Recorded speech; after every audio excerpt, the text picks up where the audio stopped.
Hi, I'm Jennifer Brown, editor of Canadian Lawyer In-House Magazine, and I'm here today with Ralph Croman of Weirfolds LLP. In this version of the Weirfolds quiz, we're looking at Canada's anti-spam legislation. As of July 1st, it will apply to all commercial electronic messages, and recipients will have to give implied or direct consent to the sender. Ralph, under the anti-spam legislation, a 3-year transition period applies.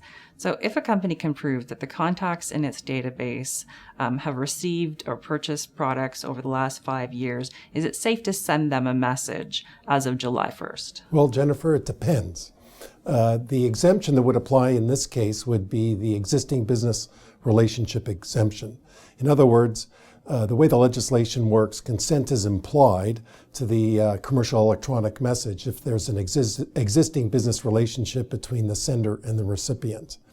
And one of the key indicators for an existing business relationship is that there's been a purchase of goods or services over the last 2 years. So in order for businesses to rely on this implied consent condition, they will need to look at their database in order to determine whether the goods or services have been purchased over the last 2 years. Subject, however, to this grace period, this 3-year transition period, which really says that during the first 3 years after July 1st of this year, you don't need to look at that 2-year rule anymore. As long as there's been a purchase of goods and services between the recipient and the sender, then that will be satisfied vis-a-vis implied consent. But there are 2 important conditions, and that's why I said it depends. The first condition is that the recipient can't have revoked their consent. The second condition is that if you're going to rely on that period that's longer than 2 years during this transition period, the relationship must include the exchange of commercial electronic messages. And that's a very important condition.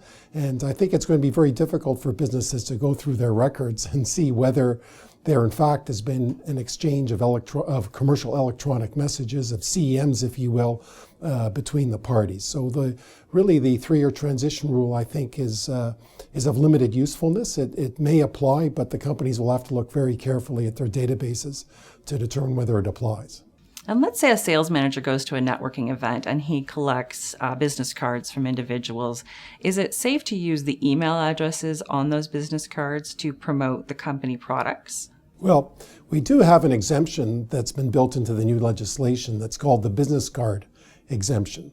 And under the business card exemption, there are 3 conditions that have to be met. And if those 3 conditions are met, then consent is implied to sending a commercial electronic message.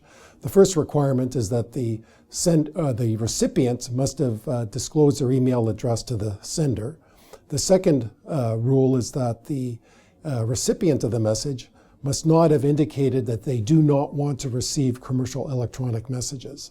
And the third requirement is that the message must be relevant to the business role or function of the recipient. So let's look at this case. We've got some business cards. The email address has been disclosed clearly under those business cards.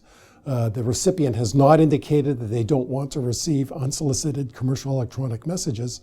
I think in this case, the reason it depends is you really have to look at whether when the CEM is sent or the commercial electronic message is sent, is that relevant to the recipient's business role or functions? So in this case, if it was clear on the card that the purchaser, that the person who holds the card is a purchaser of widgets, let's say, and let's say the sender of the message is a manufacturer and seller of widgets, then I think it's pretty clear that the commercial electronic message that promotes the sale of those widgets would be relevant to that person's business role or function. But let's take another example. If, let's say, the sender of the message was in the swimming pool business, and they sent the message to the recipient simply to promote the purchase of a swimming pool in the recipient's backyard, that would not be relevant to the business role or function of the recipient, and they wouldn't be able to, the sender of the message then wouldn't be able to rely on the so-called business card exemption. All right, thanks, Ralph. For more on Canada's anti-spam legislation, please see the June issue of Canadian Lawyer In-House Magazine and read the full Weirfolds quiz.